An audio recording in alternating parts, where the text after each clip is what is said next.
Today I have a guest who's not just a friend, but family. I've known David since he was about 10 years old when he merged into our family. His dad married my cousin. David will always have a special place in my heart. In this episode, we're going to dive deep into David's story, from his childhood, the challenges he faced growing up, his introduction to jiu-jitsu, and how his family and support system shaped the person he is today. David, welcome to the podcast. It's great to finally sit down and do this with you. Hi, Renee. Thank you for having me. This is something new to me. Yeah. I'm just ready to dive into your childhood. What was your childhood like growing up with your family? My childhood was like, there was a lot of ups and downs. Growing up as a kid, we moved around from place to place. I was born to parents that were really young. My dad was 20, my mom was 17. Mm-hmm. Of course, they had their own stuff that they were going through, just being kids themselves. That's still pretty young when you consider having a baby, having a kid. Mm-hmm. There was some good times and bad times. My childhood started off pretty decent, I would like to say. I lived in Soledad for a good amount of time in my life. I still live there now. We lived in this big yellow house when I first came.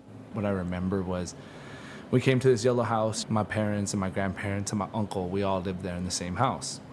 We stayed there for a good amount of time. And my biggest memory, though, being there was being with my grandparents. My nana and tata were the biggest part of my life. There was no way I could ever have gone on without them. But the bigger part was my Uncle Chris, my Tío Chris. That guy was like, I had my dad, and I did, but he had his problems, he had his troubles and stuff, but my Tío Chris was my everything. When my parents couldn't take care of me because either they were working or tired, he'd be the one having me in his bed, feeding me, making sure that I was good. If I was sick, he would take care of me. Up until I was like 4 or 5, where I could walk and stand, he would take me in his Thunderbird. We'd be riding around town. I'd have my arm out like the window like this, bumping Eazy-E and Tupac. Me as a kid, as a 4-year-old, 5-year-old, I should not be singing Eazy-E songs, you know? My childhood starting off was good. You know, as time went on, I found out that it wasn't that good. It was decent, but it was just because of my grandparents. My nana and tata, they really protected us, and they really did, because my dad, he had his own issues, and my mom, it was really hard for her to do a lot of the stuff because of money-wise, for one, but also to being in that relationship in the beginning with my dad. My dad was very manipulative, and he controlled a lot of stuff. He made it very hard for her to be able to do the stuff that she wanted to do. So it made it hard for us because it was hard for her, and she couldn't do the stuff that she wanted to do for us and for her family because my dad was the one that held everything. He was always the one that made the money.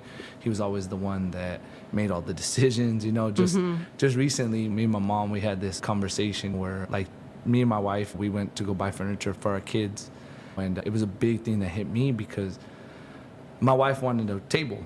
It's a table for the dining. We don't have a big apartment, you know, has a decent size area for the table.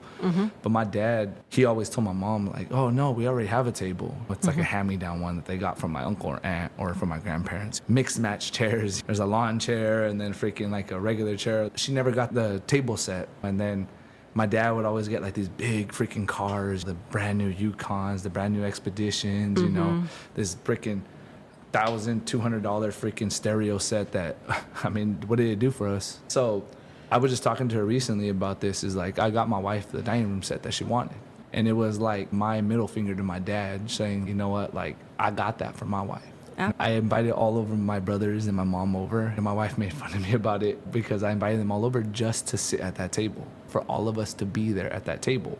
It was a big thing for me because it was something like that we couldn't have. I told my mom this, and she laughed about it, but I told her it's like a big middle finger to my dad. I'm not like you at all. I do have some tendencies, and it's the good tendencies that he has and the characteristics that he has, but for that moment, it meant a lot to me. Because doing that and seeing like everything that my mom went through, as a kid, you kind of block everything out because you're trying to protect yourself. But as we get older, we start to remember. And I did. I started to remember a lot of things, you know, and it made me very proud. It made my mom very proud that I was able to do that for my wife. Yeah, you know? That's great. Tell me about your mom. Her name's Claudia Malgoza. Me and her, we had a rough upbringing. I know why now it happened, but at the time, it was just because I thought she was choosing other things over me, knowing what I know now. But back then, it was tough because I chose where the money was and where, like, the fun stuff was and where they would let me do whatever I wanted. That was with your dad? That was with my dad.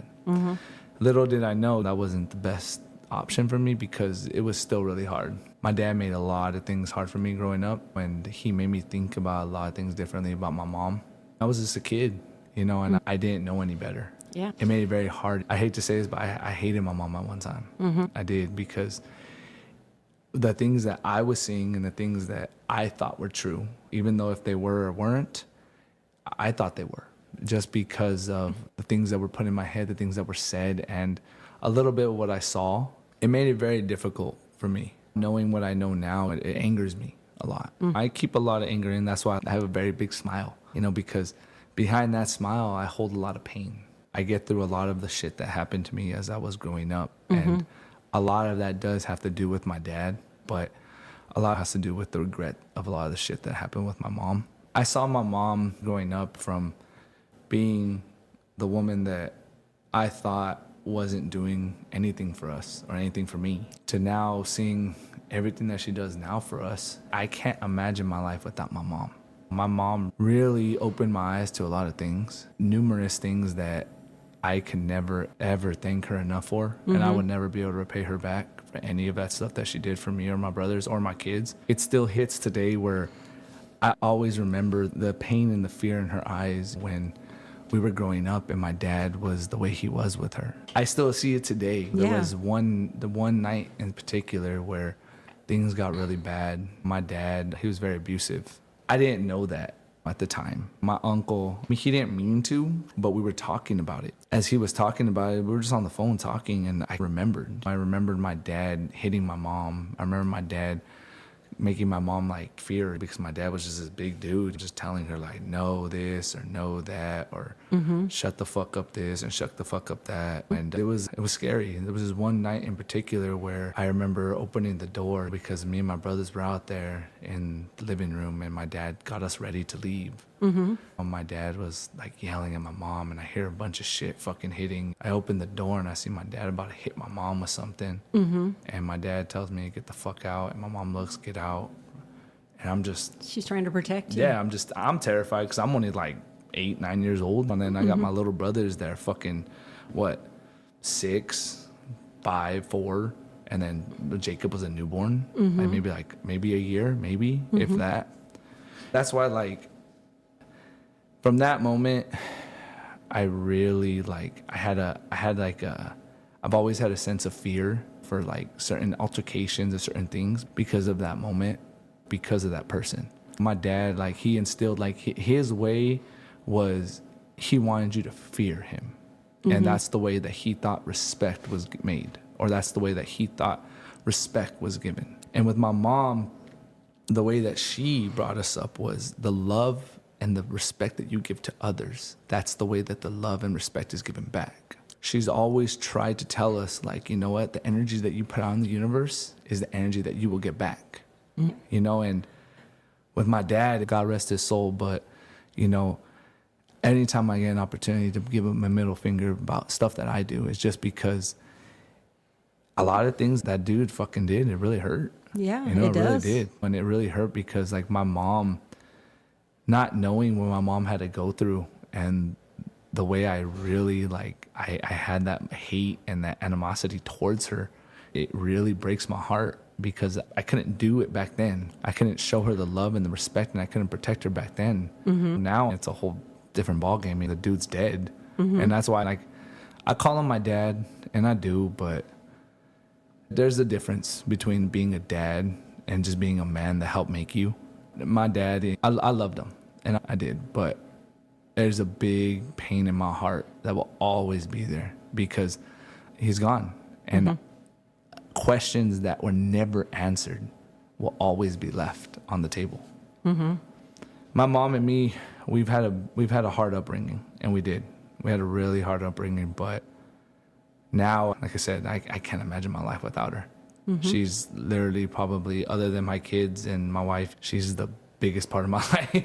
So when your parents split up when you were about how old? 9. It might have been sooner. It probably was sooner because I think I met you when I was like, 10? Yeah. 10, 11-ish around that time. Let's talk a little bit about your dad. You said you had a very complex relationship with him, and you felt that he picked on you more than your other brothers. Can you tell me a little bit about that? Yeah. You know, with my dad, there was a lot of things that were wrong with him. When even though you can hear the anger in the way I talk about him, I don't know what it was about me. I think me and my mom, and I think me and you touched on it a little bit about it, but I felt very sorry for him, because just like I see everybody that's here, everybody that's in Coffee Crew, or my boy Gabe that's right there, I think for my own self, I think I'm a pretty good guy. You are. I think I'm fun. I think people like to be around me. Absolutely. You know, and for that one person that's supposed to love you more than anything, to be the one person that you just want them to accept you for who you are. When it's like, I can never get that acceptance for whatever fucking reason. That one person out of all these other people that have no knowledge of who the hell I am, why is it that one person just could not figure out to be there for me or to accept me and to love me for who I am?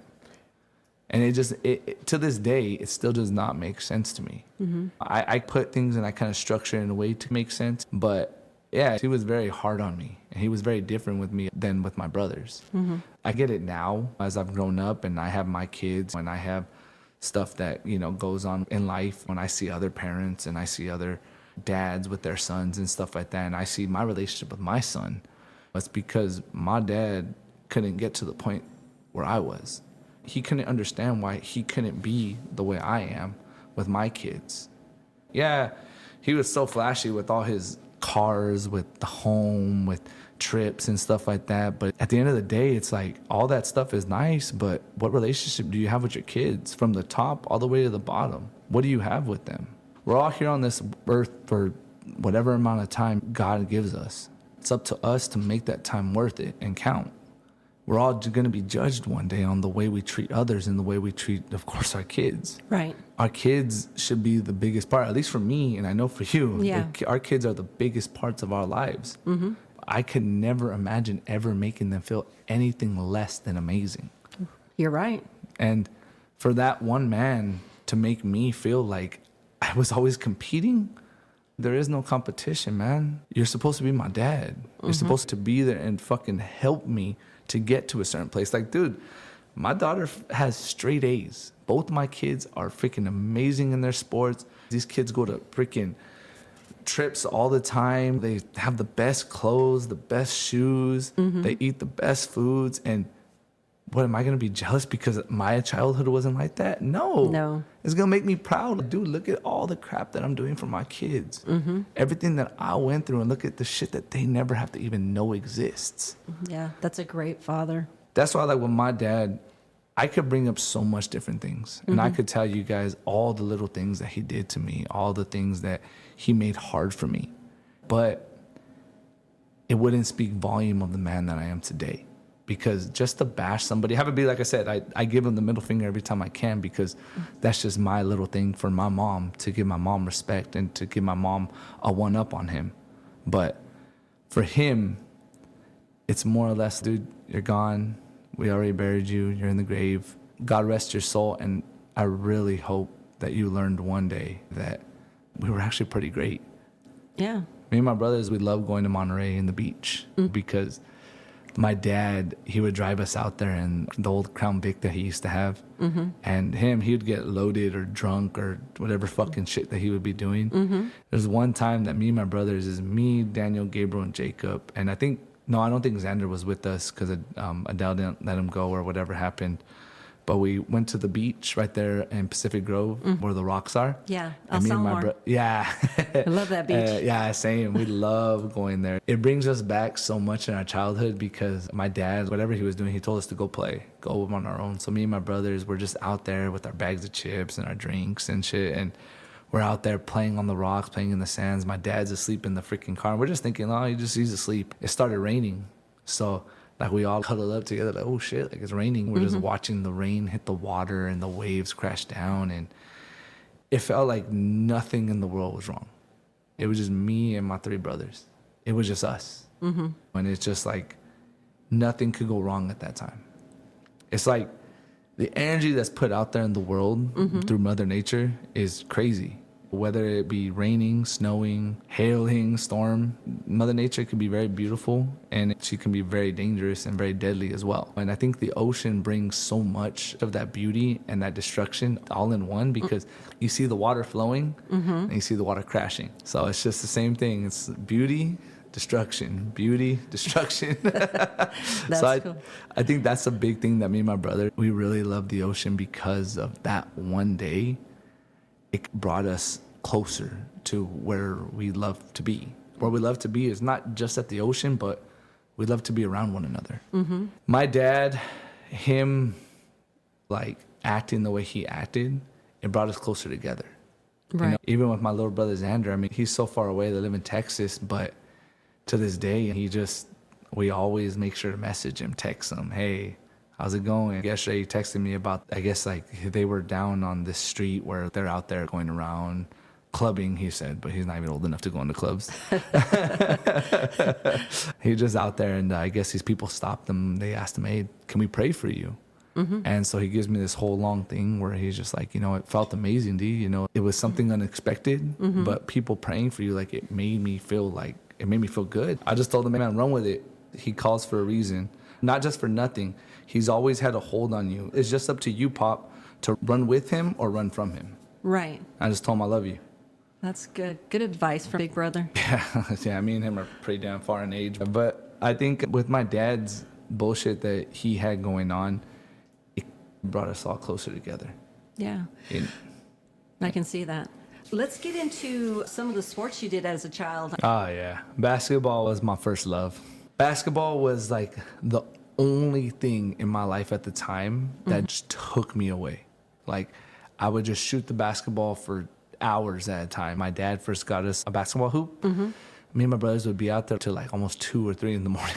Oh, wow. I was very physical with basketball, you know? And the mental state of basketball was, I wanted to, how can I say this? I always wanted to be better than the person in front of me. I always tried to figure out how to be better than that person.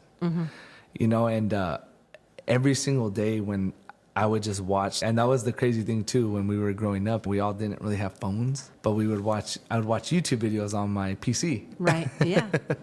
You know, street basketball like was a big craze back then when I was growing up, like in 6th, 7th, and 8th grade. So seeing all these guys freaking throw all these crazy moves, it brought us into like throwing up different spins off the basketball and swinging it around. And I think the biggest part for me was, it was somewhere for me to feel like I was number one.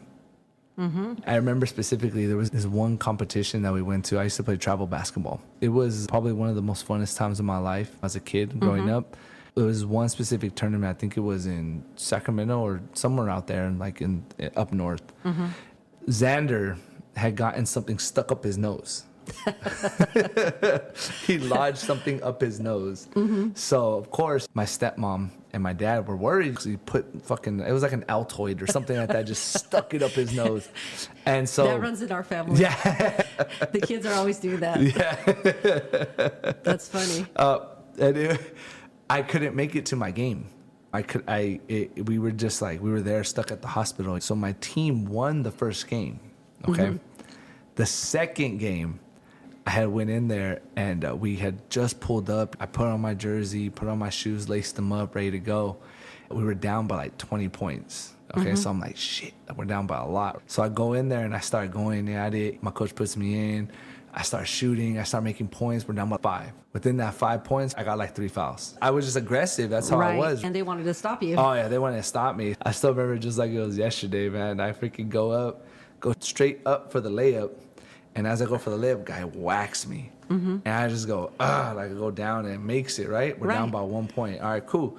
Ready for me to shoot it, make the free throw. Bounce it. I shoot it. I missed the fucking free throw. Oh, no. My boy, I'm not remembering his name, but he got the rebound, threw it out to one of my other friends, grabbed it, threw it out to my coach's son, Marcus, grabbed it, shot it, missed the freaking shot. Oh, no. I grabbed the rebound, kick it out to him one more time, gets it, nothing but net. Nice. Right?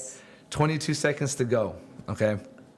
As the guys are bringing up the court, I'm handling their best ball player. They're going up.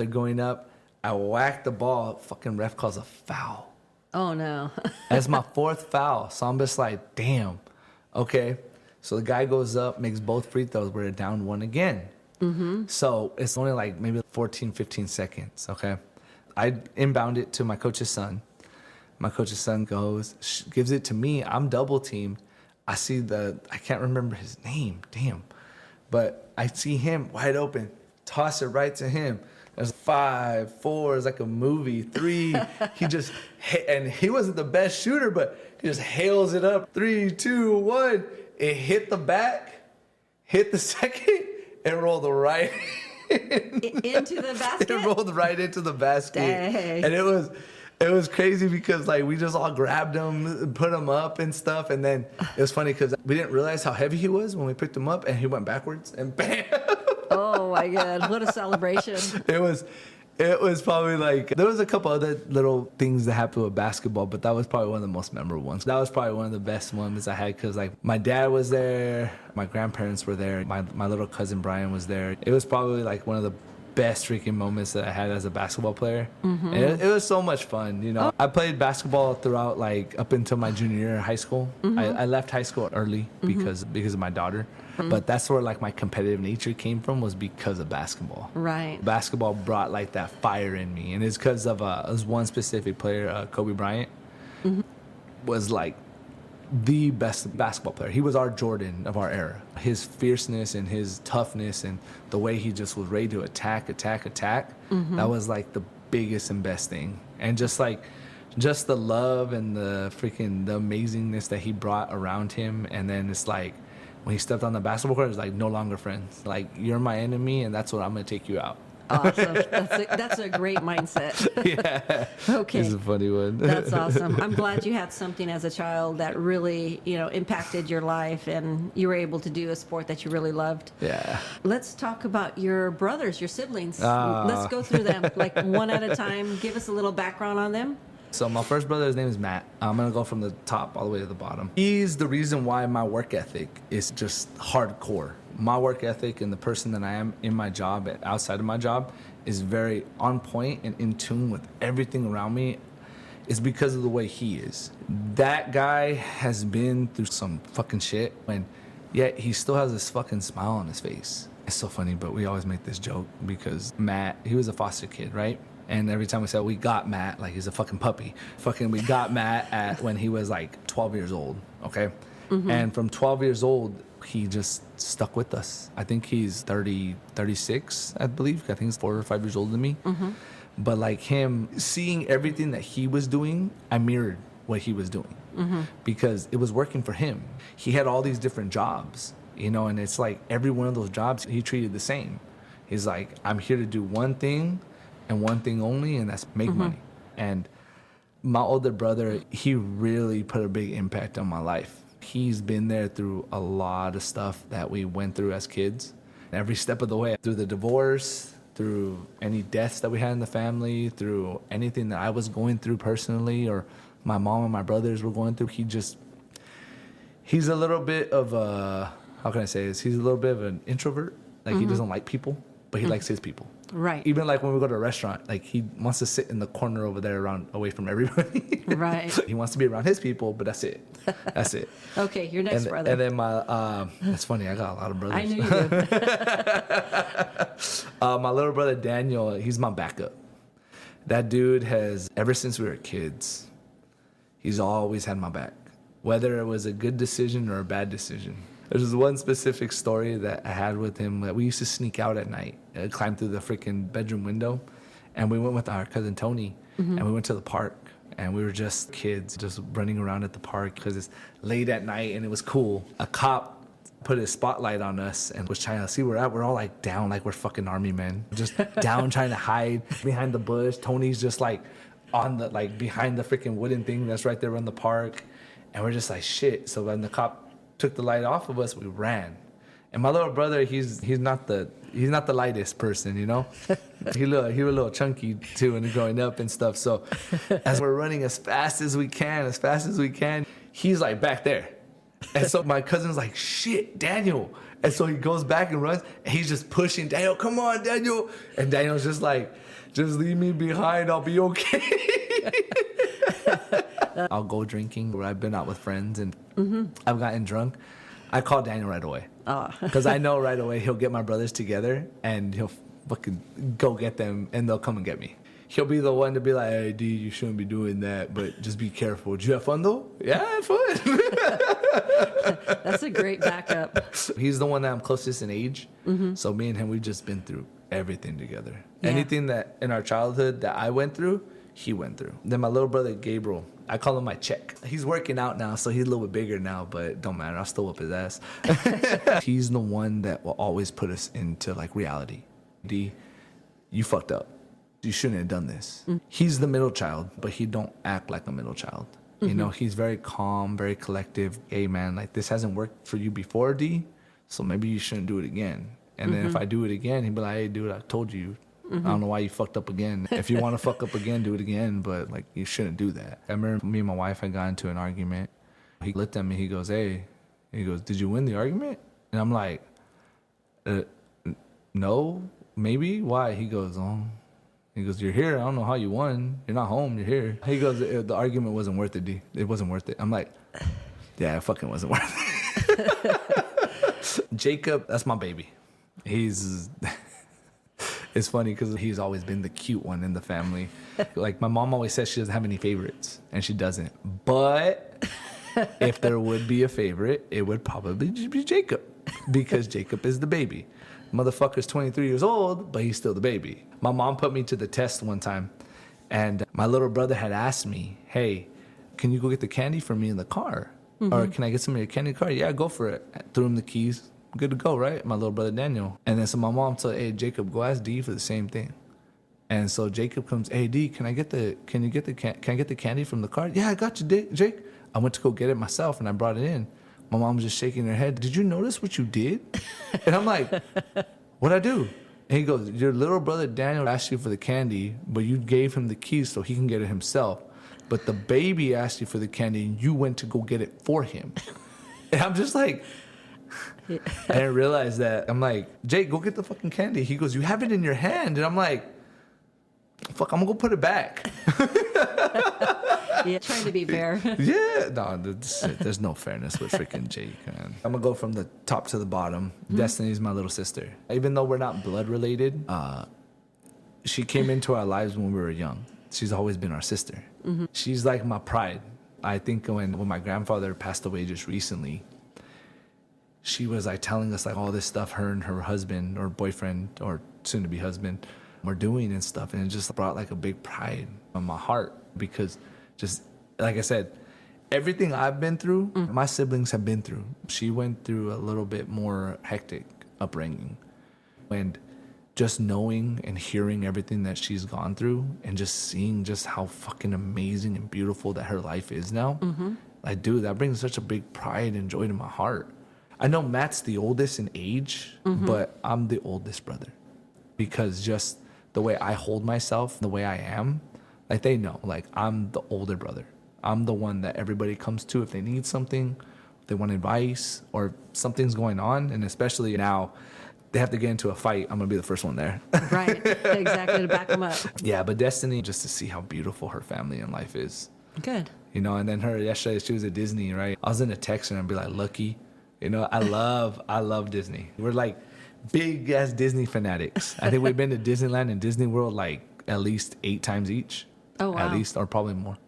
Probably more. It's not a healthy addiction. It's a pretty damn expensive addiction. And then my baby brother, the last one, he's technically my half brother because he's from half my dad and then half from my stepmom, but we don't do all that. He's my brother. Right.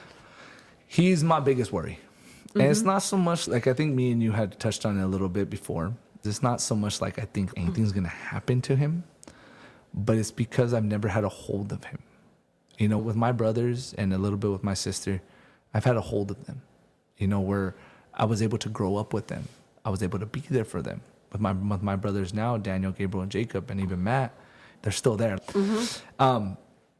But with Xander, he grew up away from us. I was so much in age difference of him when I ended up starting a family, I was really young when I started my family, but he was away from me in the beginning, and having a kid on my own made it even further from us. I worry about him the most. I could call him, but if something happens, it's literally a 4-hour plane ride to get there. Recently, when my grandfather passed away, he's so far away from us that he wasn't able to go. And I know it hurt him because my grandfather did the same thing. My grandfather played a huge part in all of our lives. And I understand why he is far away from us. Adele didn't have it easy at all, and especially with my dad. And I think her moving over there was a big part of, she wanted to get away. She wanted to get away from the pain. Dude, nobody wants to fucking remember the shit that she went through. He, out of all of us, he probably had it the worst. He didn't get to have like the good years that my dad had. So there were good years between my dad and us, and there were. But Xander got the bitter end. Shit. Lucky, I honest to God, I can't imagine doing half the shit that kid had to do. I couldn't imagine having my fucking kids do half the shit that kid had to go through. With Xander, it's like, he was just so innocent. And for that man to put him through that, it angers me. With my brothers and my family, my biggest thing is if something's going on with one of them, even if I'm not the solution, I want to be at least a part of the process because they mean the world to me.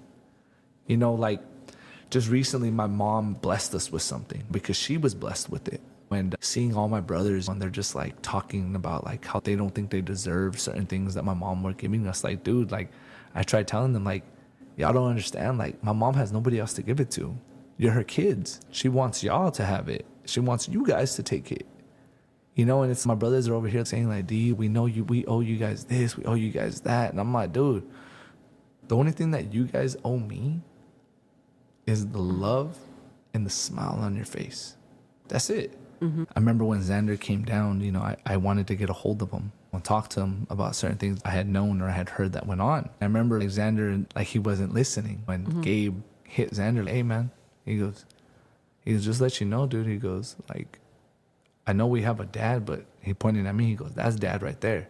Right. He goes, that's the man that we all love and we all respect more than anybody else. And I want to tear up right now because, like, for my brother to say that, they see me as their father figure. And it brings so much joy in my heart, look, that I was that person for them. That's great, David. Yeah. You're a good man. Yeah. You're Thank a great you. father. Thank you. Okay. Your stepmom came into your life when you were about 10 or 11. What was your first impression of her? I thought she was nice. When I first met her at Chuck E. Cheese. I went with her and Destiny.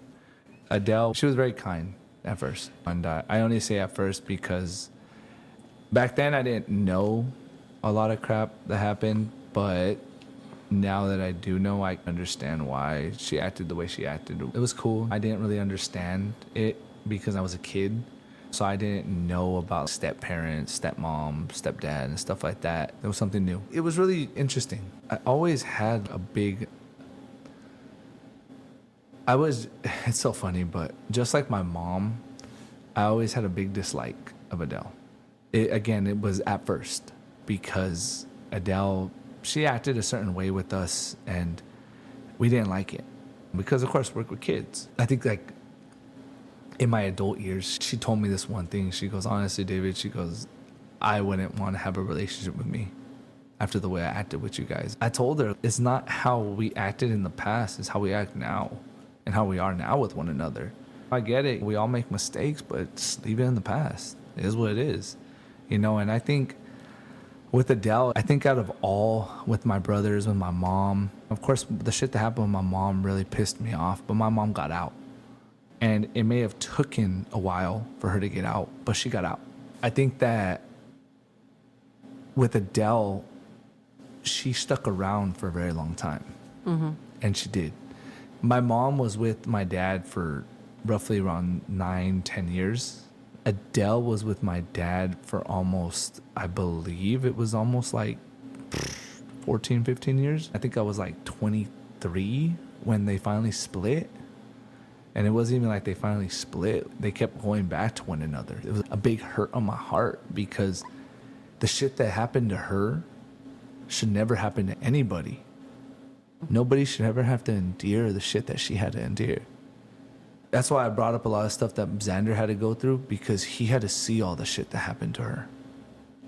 I think I really touched on this. There was a place out there in San Miguel. It's maybe about, I think roughly about 2.5 hours from here. It's only an hour away from Soledad. There's a little house out there. My dad, for some fucking reason, this dude always wanted to have the best and biggest things. And it made zero sense on a lot of the shit that he had and a lot of shit that he wanted to do. But there's this little house out there. And for me, it's like a fucking horror house. You know, it brings nothing but bad memories. I remember when I was there, there was a lot of crap that just hearing the stories that my brothers told me, from my dad being like dead asleep in the fucking hallway, you know, for my brothers just being in the room, or my brothers being taken by Adele to go eat pizza down the street because my dad was acting some type of way with them. All that crap that they went through, it's hard to fucking say, but it was nothing compared to the shit that Adele went through. And now, we were just talking about it right now, not too long ago, like, we go up against some fucking crazy people in jiu-jitsu. And we go up against some big dudes when I feel like I can defend myself pretty damn well. And knowing what I know now, and I couldn't protect my stepmom. And then my stepmom, even though, yeah, dude, she acted a certain way, she was a certain way, but she was still our stepmom. There's a reason why we call her a stepmom. Even though my dad and her divorced, that's still my stepmom. That's still, take out the step, and that's still a mom to me, because she took a lot of the bullshit from us. And even though she may not notice it, or she may not have known it, she took a lot of that hit, a lot of that hurt, a lot of that pain, a lot of that mental fucking trauma that that man did to all of us, or could have done to all of us. She took that.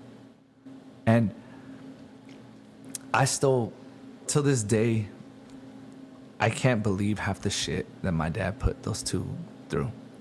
Put Adele through, put Xander through. My dad was a literal piece of shit at that moment. I don't want to piss and shit on his grave, but for that and for what he did to them, that I will damn him to wherever he needs to go, because she didn't deserve that. And with Adele, she has literally risen up from where she was to where she is now. And I just hope everything that happened to her never affects anything that she is now. Because she now, me and her, we can have a conversation and it's like nothing ever fucking happened. It's like my fucking dad didn't do any of that evil shit to you. Dude, you should hate me and my brothers because we're fucking my dad's offspring. But she holds none of that. She still holds love and compassion now for us. And even to this day, I think I was telling you when we were talking about this, I bet you if I were to call her right now and say, hey, Adele, I'm going through something, you think you could help me get a job? I guarantee she'd probably be the first one on it, trying to get me a job at the prison, trying to get me an office job, trying to do something. Yeah. Because that's just the person that she is. Even after everything that she's been through, that's still the person that she is. Yeah, so that's the only thing I could say is I love my stepmom. I love my mom. I love my family. My stepmom, my stepsister, they belong within that circle. And those are my people.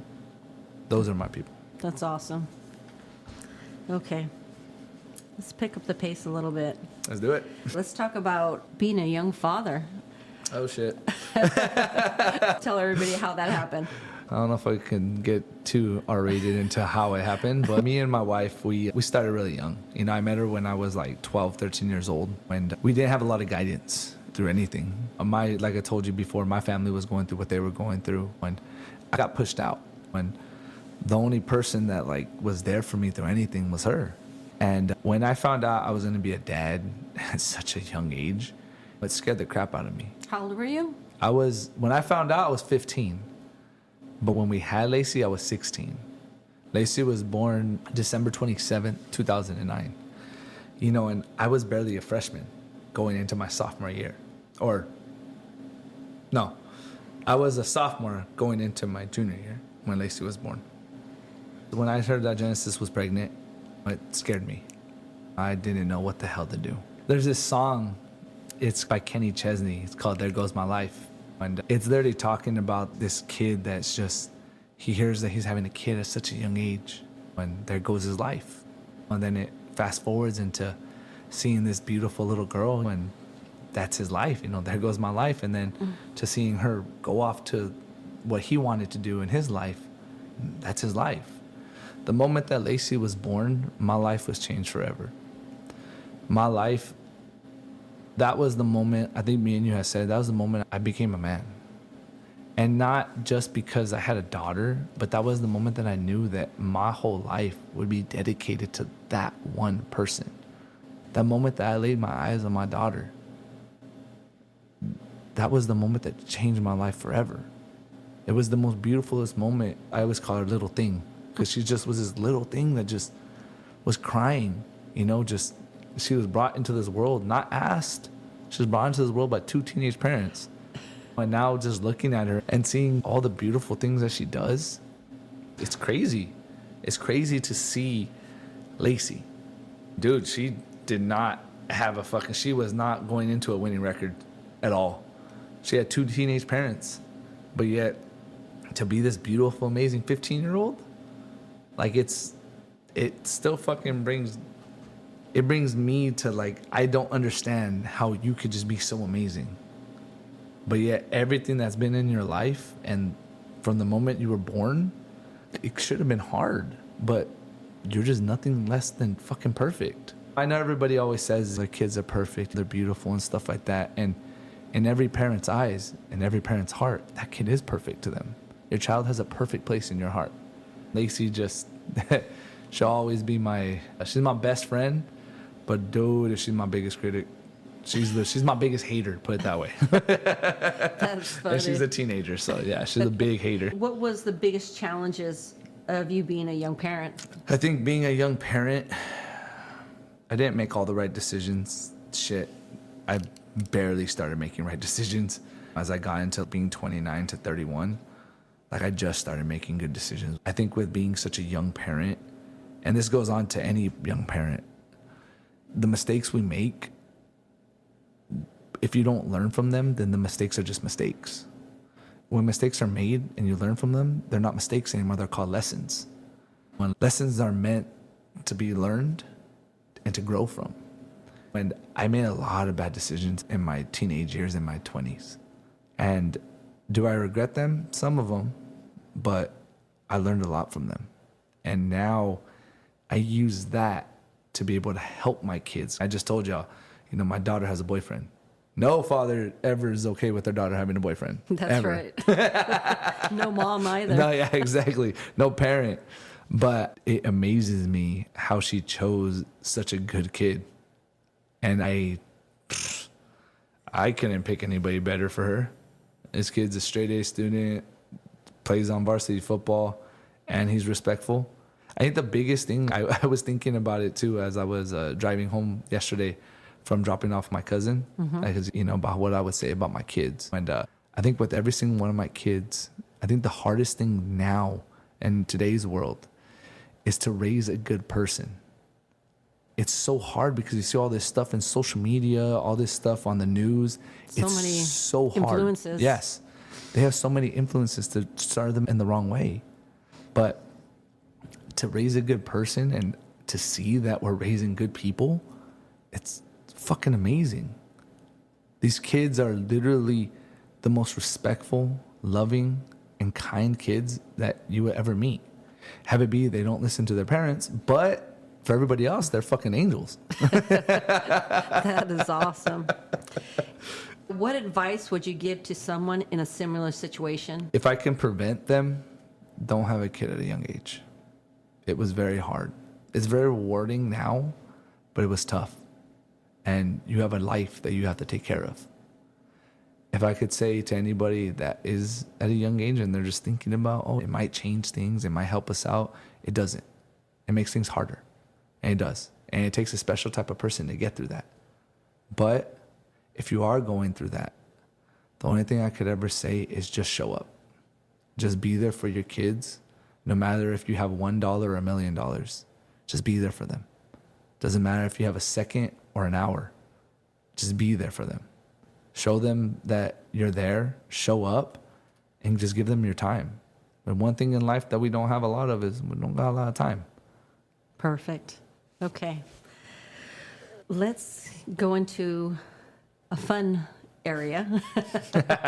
Let's go into jiu-jitsu, your journey. Oh, man. Tell me how you got started. So, You said 2017, correct? yeah, so 2017 was the year that I jumped into it. It was funny, but I had a friend, his name was Kawika. He's from Hawaii, but he passed away about maybe 2-3 years ago. And oh man, that guy was so amazing. You know, he actually brought me to Kutar in Salinas. I should probably shout out my gym, but I'm a brown belt under Richard Fennell out of Salinas Valley MMA, powered by Kutar. We were out there in Soledad, but we just moved to Greenfield. It's a bigger facility and it's really nice. My jiu-jitsu journey started like from the very first moment when Kawika took me to the gym. I just sat in. I just watched it. It was cool. I wanted to get into it, but I never got into it. It wasn't until my brother-in-law, Angel, he's a brown belt as well with me. And me and him, we bunked heads a lot. We didn't like each other.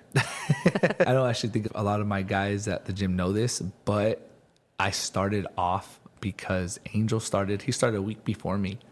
And I remember he told me, hey, I'm starting jiu-jitsu. And I was like, oh, okay, cool. Like, I was like, whatever with it, right? But then in my head, I'm like, hey, fuck this. I don't want this motherfucker to have the upper hand on me. I'm going to start it too. And it's so funny, but just everybody in my gym can see now, Angel is probably one of the most important people in my life. Just because I do that, dude will always have my back, no matter what the fuck goes on. It was funny because, sorry to go a little back, when me and my wife split up for a little bit, he would always be like, bro, I miss you, bro. Like, why aren't you here? You should be here at this party. Nice. Can you say he liked you more? Oh, yeah, my brother-in-law. Because it's always just been me and him. And even though, like, we bunked heads and we didn't like each other at one time, from us trying to kill one another literally led to friendship and brotherhood. And respect. And we could never change that for anything. Like, even now, like, I got some hard trading partners, but a lot of my trading partners don't know, like, the way I do things, except for Angel. So it makes it that much harder because we both know what we like to go after, so we know how to defend one another. Right. He's literally my main training partner. I have a lot of training partners that I consider my main training partners, but he's the one that's been there from the very beginning.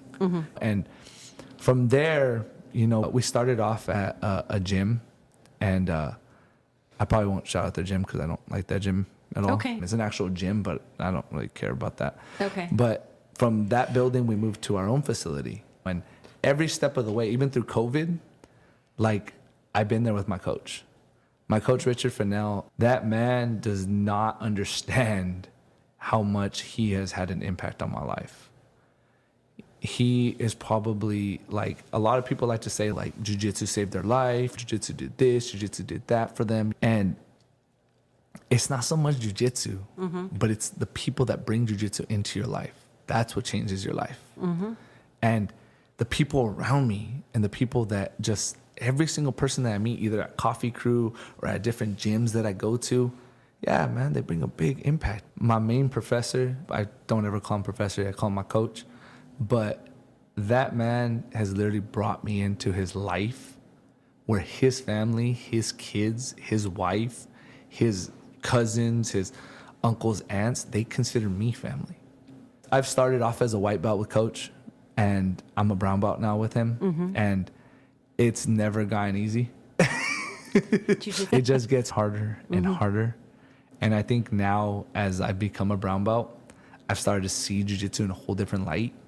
And I really love the fact that this sport brings family and so much love.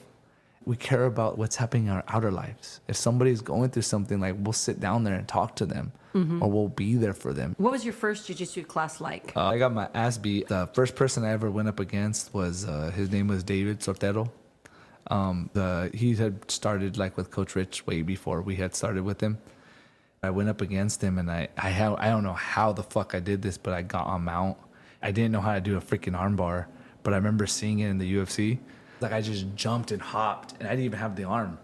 Like, I just jumped and hopped and hit the mat, and I got up. That guy freaking, like, he has a mean side control, and I always fucking got caught in his side control.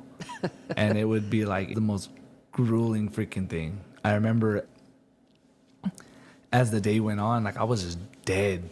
Like, just dead, just trying to fight people, trying to learn things from people. My first class, I think from the first moment that I stepped on that mat to the first moment I got submitted, I just was like, shit, I like this crap. Like, what is this?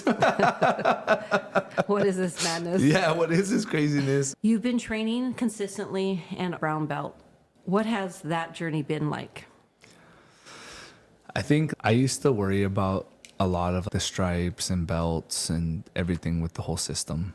One of my buddies, his name's Eddie Farfan. I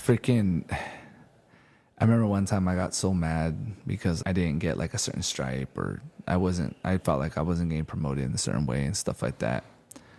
He told me straight up, man, honestly, bro, he goes, you shouldn't worry about the belt or the stripe. He goes, you should worry about your progression and your progression only, and what you feel like you are. If you feel like you can go up against anybody and go up against a black belt, then dude, don't worry. He goes, the white belt can beat you. It just depends on the person. I think every belt has taught me something different. When I was a white belt, I didn't know anything. I was just trying to soak up everything. As I was a blue belt, I thought I knew everything. I didn't know shit. And as I went into a purple belt, that's when I really started calming down. And I really started to analyze and actually take things in. I just told you guys just recently, but I went to a gym out there in Las Vegas, and there's levels to this crap. And there's levels to this sport. My biggest eye-opener was when I went over there, they had browns, they had blues, they had purples, they had whites, they had black belts, everybody. But nobody knew who anybody was because nobody was wearing a gi. Mm-hmm. Everybody's doing no gi. So unless you're wearing a colored rash guard, don't really know which color belt you are. I was going up against some dude, and I was beating him every step of the way. Found out he was a brown belt, I'm a purple belt. And then I just fucking got my ass handed to me. All of a sudden, a dude's a blue belt. And I went and sparred with Andy, and freaking, I did not know what the fuck hit me. I was like in awe, but also too, I was just like, I cannot do anything against this person. I think every belt has taught me something different. And now with my brown belt, I just got it maybe about a month ago, maybe. And I think the thing that the brown belt teaches you the most, or the thing that brown belt will teach me now, is to really enjoy the process. Because I should have started enjoying when I was a white belt, but I worried so much about ranking up that I didn't enjoy it as much. I should have stuck to the moment. And now being a brown belt, I want to be a brown belt for like 10 years because I don't not want that black belt. You've done some super fights. Can you describe walking into a super fight, what it feels like? Oh, man. The first super fight that I had was the one from Daniel Compton. Both me and my boy Gabe were on the card. I didn't realize I was going to have to be like the first one to pop out. I was like, shit, okay, cool. When they said my name, and they, like, not from the announcers, but from the back, they said, hey, David Burgoz, you're going up next against your opponent. I remember the guy was a big shit talker. Like, I wanted to beat him so bad. Like, I was just like, dude, this guy fucking, I had a big shit talker up my hands. When they called my name, I had went out there and I was waiting. And I just said, you know what? From the moment I stepped out and I was just waiting out there behind the curtain, I just said, you know what? I'm going to have fun with it. So, and my boy Gabe can contest to this. Like, I went out there like, I was like, let's do this. Like, I hit shit, ready to go. I went out there and I gave my coach a hug, gave my other coach a hug, Master V. I went in there and I hit the cage and I was ready. I went in there and it was an out-of-body experience. Really? I'll tell you one thing, it really, like, your adrenaline is just pumping.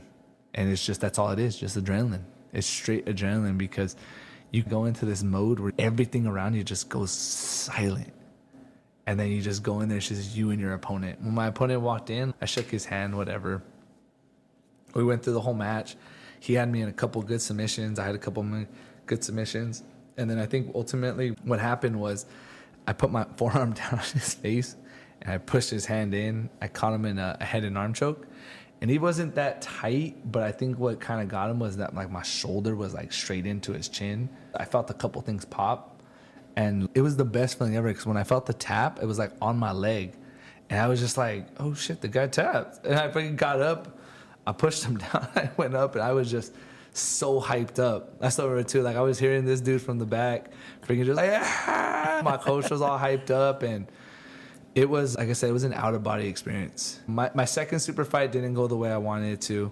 I ended up losing by like points. And then the third one, it was no contest. Nobody submitted. But I felt good in every single one of them because in my first one, I won by submission. And then on the other two, I was the only one that had submissions. The other guys didn't really go after submissions on me. So they played it safe. Right. And I did my thing. I did the best I could. I have a super fight March 15th, I believe. It's against another brown belt out of 10th Line in San Diego. Okay. And I'm super hyped up about that. Where's it going to be at? It's in Bakersfield. Okay. It's so funny because like me, like I told you guys, I'm a very big smiler. And this dude's like that, putting his hands up, ready to freaking, like he's flexing. And I'm just like. It shows your character. Yeah, and I'm David. like, it's not really fazing me. It's just another day in the gym. Awesome. That's it. Okay. There was another great accomplishment that you wanted to talk about. There was a tournament that you did, a 16-man bracket. Yeah, it was a blue belt, and I think I was fighting at 175, 180 or something like that. In the blue belt, I learned that pretty damn quick that in the adult category, I was like 26, 27, and I was like one of the older ones in the bracket. It was all these young fucking kids just ready to freaking chop your head off. It was the first tournament straight out the gate from COVID. I just signed up. It was in Vegas. I just said, let's do it. I want to go. So me and my little brother and his friend Rick, they jumped in the car with me and said, let's do it. We're leaving. We're going. And my other two brothers, Daniel and Gabriel, they showed up later on. But it was cool. I went in there. My little brother was my coach. And he didn't know nothing about jiu-jitsu. Dude, all you got to do is just hype me up. Just tell me what you see and just tell me, D, go, move. The first match that I had, I caught in a head and arm guillotine. The second match, I lost by a heel hook. I didn't really know how to defend them. The third match, I won by Americana. And it was so freaking awesome because there were so many fights, but I ended up third place because I lost one. But the guy I lost to, he lost to the main guy, the guy that won. That was a big accomplishment for me because out of 16 guys, I got third place. And I was big because I barely lost. Like I got caught in a heel hook, but it was a good submission to get caught in. With IBJJF and the All-Stars here with Claudio, they don't allow heel hooks in no-gi for certain levels. With Naga, if you're a novice or you're advanced, it doesn't matter if you're a blue belt or up, you can do whatever you want. It was fun. But it really opened my eyes. I felt like I was like in the best shape. I was good. I got down to 180. And that was another crazy thing too. A lot of people don't realize how bad weight cuts are. But I was over 3 pounds. Like I think I had to go weigh in like 30 minutes, right? So I jumped in the bathtub, put my towel over my head, put the bathtub really hot with Epsom salt. And then I put the shower on with all the steam. I only needed 3 pounds to cut. I accidentally cut 10 pounds. Wow. I know, it was a lot. My brother's friend Rick, he saw me come out and I was like drained. He looked at me like, oh shit, David, are you okay? And I'm like, yeah, just let's go weigh in so I get some fucking food and something to drink because this shit sucks. You overdid it. Yeah, 10 pounds is a lot to cut. Oh, that's quick. What was the craziest or funniest moment you've had in a tournament? When I was a blue belt, I went up in the same tournament in Las Vegas. He's still a buddy of mine, but I went up against another blue belt, and he was out of LA. We were going back and forth at it. He had me in a triangle. I had him in an omoplata. I had him in an arm bar. He had my back. I took his back, and it was like back and forth nonstop movement. And like I said before, I was in pretty good shape then. He had won by one advantage, literally just one advantage. And it was just because from the beginning, he swept me. And it was just like one advantage or something. I forgot what the hell it was. But right when the match ended, I think they say paró. The referee said paró, stop. as I was about to get up, I'm like, fuck, man, I almost had it. I almost had the last minute armbar. And as I get up, I just see fucking a pool of throw up just go right over my head. And I'm just like, whoa, shit. I pull back and I'm just like, whoa. I get up and he's just like, shit. I can see his face just shaking. And I'm just like, oh my God. I'm like, are you okay? He goes, dude, he goes, your cardio was good, bro, because fuck, man. He goes, that shit sucked. I'm like, oh, man, it's all good. I give him a handshake. And then the ref goes, like, he steps back and he presses his hands up to X. And I'm just looking, what the fuck you mean X? Like, I didn't get disqualified. He pointed at him. I'm like, what did he get disqualified for? And he goes, dude, he goes, no, man. He goes, I barely won by an advantage, bro. He goes, you beat me in the cardio game, dog, because I literally left everything on the mat. That's hilarious. Gross, but hilarious. Gross, yes, because that could have been catastrophic for my hair. Traumatized. Yeah, and I have a beard, so imagine that would have been horrible. Gross. Let's talk about your family and your sport, which is your wife, your kids, and talk a little bit about your grandparents. Oh, okay. Oh, also your in-laws. Yeah. We'll get into all of them. I think like I already said a good amount of stuff about my daughter, Lacey. My daughter, Lacey, was probably, even to this day, she's my best friend. She's the one that, like, she's like our pride and joy. All of our kids are our pride and joy, but she's the one that's going to go first. My daughter, my middle child, that one is the one I think me and you, like I told you, that's my heart. Like anything that she says or anything that she wants, all she has to do is give me this little puppy lip. So my little bug is Gloria Rose Burgoz. That little girl is a psychotic little thing. I think anybody from our gym could be honest with you. She attacks everybody. Wow. We taught her how to freaking do jiu-jitsu, and it was probably the biggest mistake that we've made. That's funny. You have a little killer on your hand. Yeah, she'll jump on any, and she's not big. She's smaller than my son, so she's maybe 60 to 70 pounds, maybe on a good day and a good meal, and she just throws her whole body on you. Wow. Just like that. And it's so funny because if my son did that, it would not be good. That boy is like a 98, almost 100-pound little boy, and he puts his force in you, you're getting pushed back pretty damn easily. My son, though, his name is my name. His name is David Joshua Burgoz III. And he is so crazy, but like when a dad has daughters, we gain a heart. We gain like some type of like sympathy to the world because our daughters are like these nice, cuddly, beautiful little things. They're your daughters, you know, they have a wrap around your heart. When it comes to my son, it's like I gained a different type of strength. My son he has this hold on me that I cannot explain. My boy, I just want to hold him, just cuddle with him and just tell him, dude, whatever you need, no matter what it is, bro, I got your back. And I think that has a lot to do with my dad, what my dad didn't do for me. There's another thing about my son, too. He's autistic. He's high functioning, though, very high functioning. But I'll say this. My wife is probably or if not the biggest advocate that my son has had. She has fought for everything that boy is. He is so high functioning and he is so amazing in everything that he does. Anybody that meets him, you would never even know unless I told you that he was autistic. My wife has done so much for that little boy. She's fought so hard for everything that little boy has. And just to see the world through my son's eyes it's just like autism is about acceptance. It's about learning new things and new ways on dealing with things. You know, I always say this, but my son just takes out the bullshit. Because when he doesn't want to deal with something, he'll just walk away.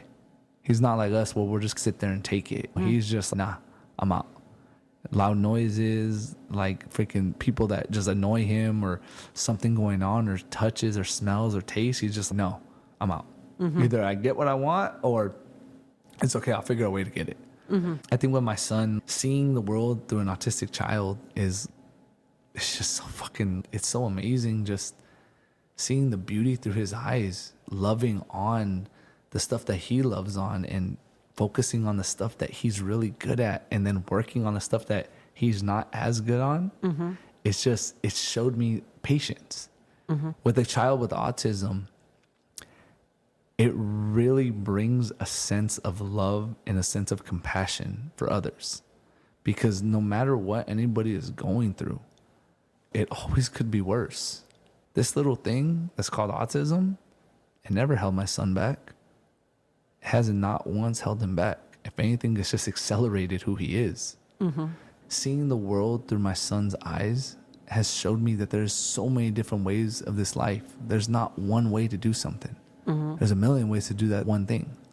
With jiu-jitsu, it's made me see there's like hundreds of different ways to do one arm bar, just to do one side control, just to do one mount. There's way more things in life that we can teach ourselves through just a little thing like autism. It's crazy, just because of that one thing that my son has going on, it's just brought so much different things in our lives. With my kids, and I know that they'll probably hear this right now, but they're my everything. No matter what my kids want to do in their life, I'm always going to be right there with my pom-poms in hand.